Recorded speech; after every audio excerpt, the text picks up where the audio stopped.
Film dimulai ketika seorang wanita menjelaskan efek samping insomnia kepada siswa di kelasnya. Dia adalah Nisa, seorang profesor yang mengajar di salah satu fakultas kedokteran Thailand.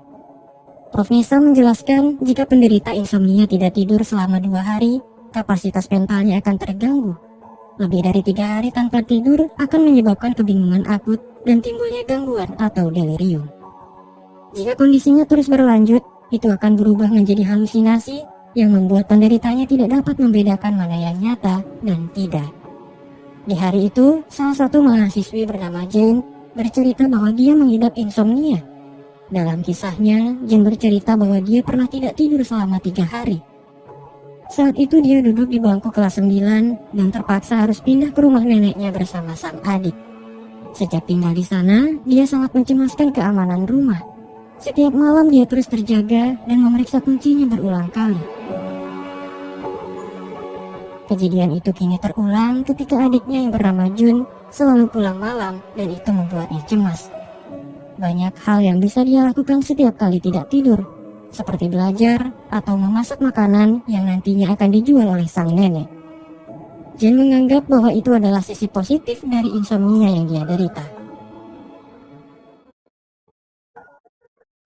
Suatu ketika, Jin mendapat surat keterlambatan pembayaran rumahnya sebesar 728.000 baht atau sekitar 300 juta rupiah.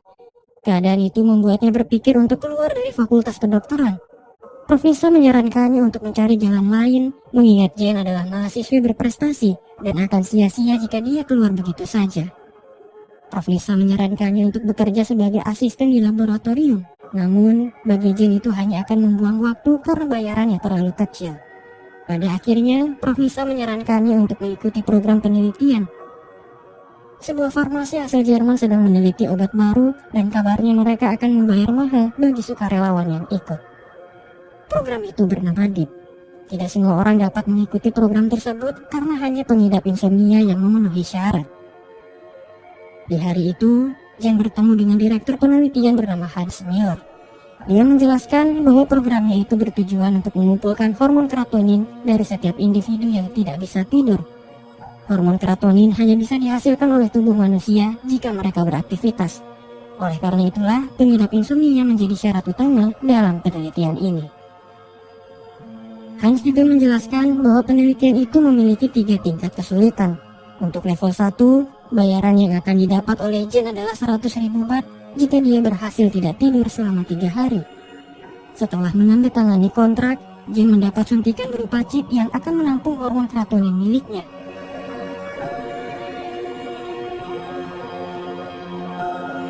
Dia juga mendapat jam tangan khusus yang akan mengukur jumlah keratonin dalam persentase. Jika sudah 100%, Jane harus segera kembali ke lab untuk mengeluarkan chipnya. Jane mendapat peringatan terakhir untuk tidak tidur karena jika dia tidur lebih dari 60 detik, chipnya mungkin akan rusak dan itu akan menghentikan jantungnya. Dia juga tidak boleh menceritakan program ini kepada siapapun karena semuanya sudah diatur dalam kontrak perjanjian.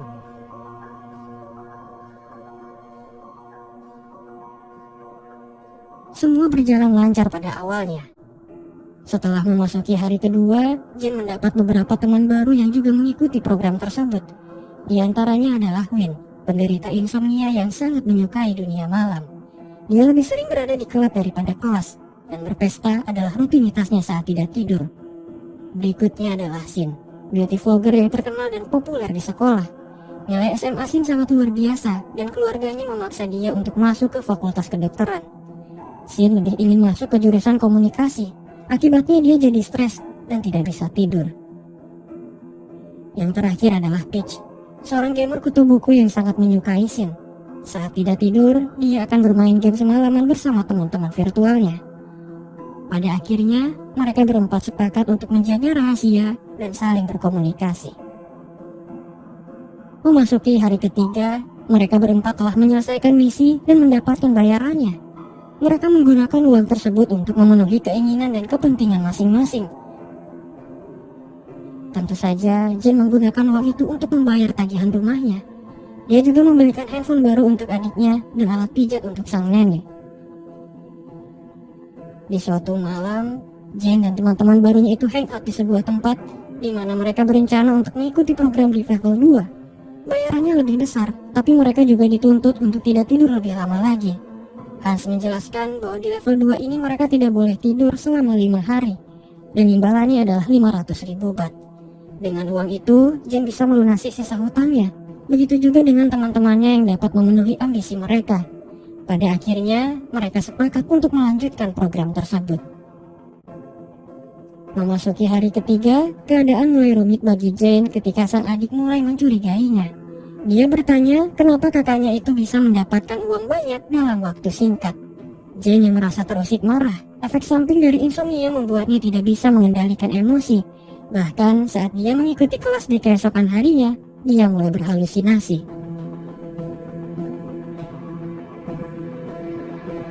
Keadaan serupa terjadi kepada Win. Dia mendengar suara ejekan tentang keluarganya dan itu membuatnya marah. Padahal tidak ada satupun di antara teman-temannya yang berbicara. Saat berkumpul, teman-teman Jin menyadari bahwa keratonin yang mereka hasilkan tidak secepat biasanya. Di antara mereka hanya Win yang lebih unggul. Jin menduga bahwa aktivitas yang mereka lakukan mempengaruhi hal tersebut. Pada akhirnya, mereka mengikuti cara Win untuk tetap terjaga di malam hari dengan cara berpesta.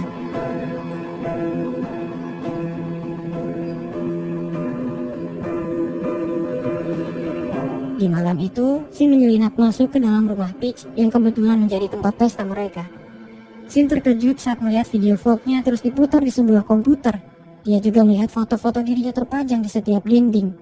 Shin teringat bahwa belakangan hari ini dia merasa diikuti oleh seseorang dan ternyata itu adalah Peach yang sudah tergila-gila kepadanya. Shin yang terkejut pingsan dan dia hampir mati di saat-saat terakhir.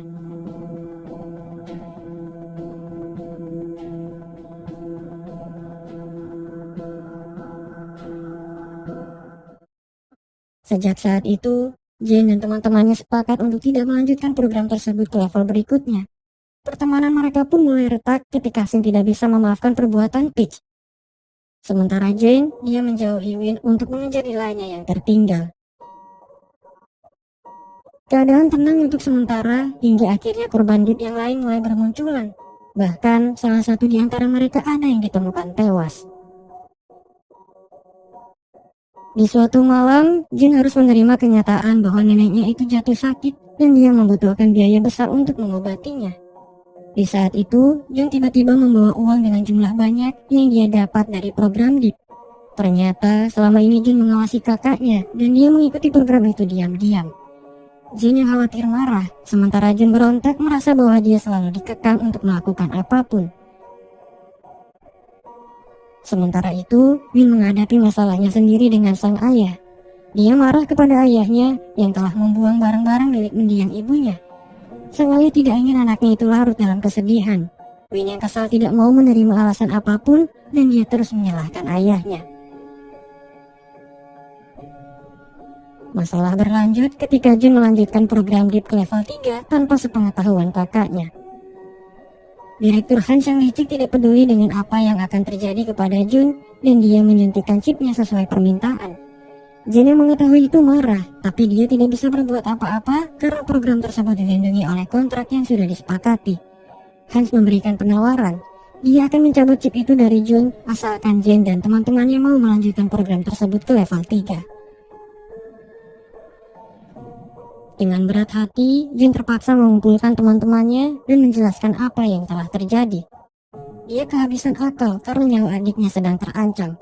Shin berkata bahwa mereka nyaris gagal di level sebelumnya, dan itu artinya level 3 akan sangat mustahil untuk mereka lalui.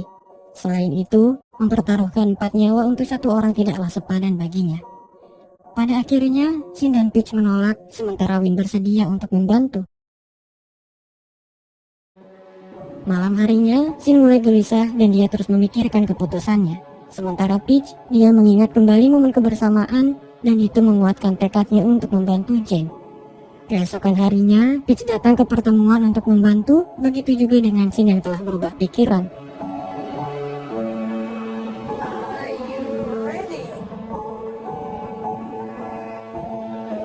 Prof. Nisa yang sudah mengetahui cerita tersebut turun tangan. Dia menyediakan bangsal khusus bagi mereka untuk melewati program tersebut. Dia juga menyediakan obat khusus yang akan membuat mereka tetap terjaga. Di hari pertama dan kedua, semuanya berjalan lancar tanpa masalah. Mereka berusaha sekuat tenaga untuk tetap terjaga siang dan malam. Hingga saat memasuki hari ke-6, satu persatu di antara mereka mulai berhalusinasi dan sulit membedakan kenyataan. Mulai dari Peach yang melihat medan perang dalam permainan, Sin melihat benjolan pada wajahnya dan itu membuatnya frustasi. Jane melihat adiknya kejang-kejang, sementara Win mulai menyakiti dirinya sendiri. Keadaan semakin rumit ketika mereka semua saling menyalahkan satu sama lain, bahkan saling menyakiti. Di saat-saat genting seperti itu, Jane berusaha menghubungi Profesor Nisa, tapi dia sulit untuk dihubungi.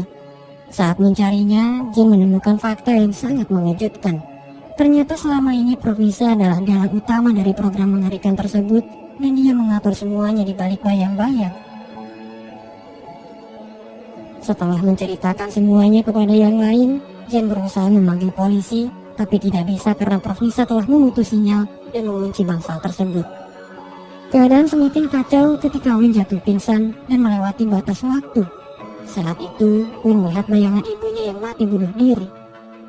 Prof. Nisa memantau mereka dari kejauhan terkejut, dan dia berusaha secepat mungkin untuk membawa Win ke dalam labnya. Ternyata itu adalah bagian dari rencana untuk mengalahkan Prof. Nisa. Win dengan sengaja menyuntikkan obat yang dapat menghentikan jantungnya untuk sementara. Dan setelah chip keratonin dilepaskan, dia menumbuhkan Prof. Nisa dengan satu pukulan. Saat itu, Prof. Nisa menjelaskan maksud dan tujuan program HIP yang sebenarnya. Semua itu dia lakukan untuk menyelamatkan kekasihnya yang terbaring koma sejak 24 tahun lalu. Semasa hidupnya, kekasih Prof. Nisa menggunakan dirinya sendiri untuk subjek penelitian. Kurang tidur membuatnya mengalami halusinasi. Dia terjatuh dari gedung dan akhirnya koma. Bertahun-tahun kemudian, Prof. Nisa menemukan cara untuk mengambil keratonin dari otak manusia yang kurang tidur. Prof. Nisa menjadikan hormon tersebut sebagai obat untuk memicu kesadaran kekasihnya, dan itu memberikan respon. Akan tetapi, keratonin dari satu orang saja tidaklah cukup. Oleh karena itulah, dia menciptakan program DEEP. Cinta membuatnya buta akan keselamatan orang lain. Prof. Nisa telah membahayakan nyawa orang lain demi kepentingannya sendiri. Apapun alasannya, Prof. Nisa telah bersalah dan dia harus dihukum. Takut usahanya selama ini hancur begitu saja, Prof. Nisa menyerang Jane dengan suntikan tidur. Win segera membantu Jane, sementara sisanya mengatasi Prof. Nisa yang mengamuk. Untunglah, Jane berhasil diselamatkan sebelum waktunya habis.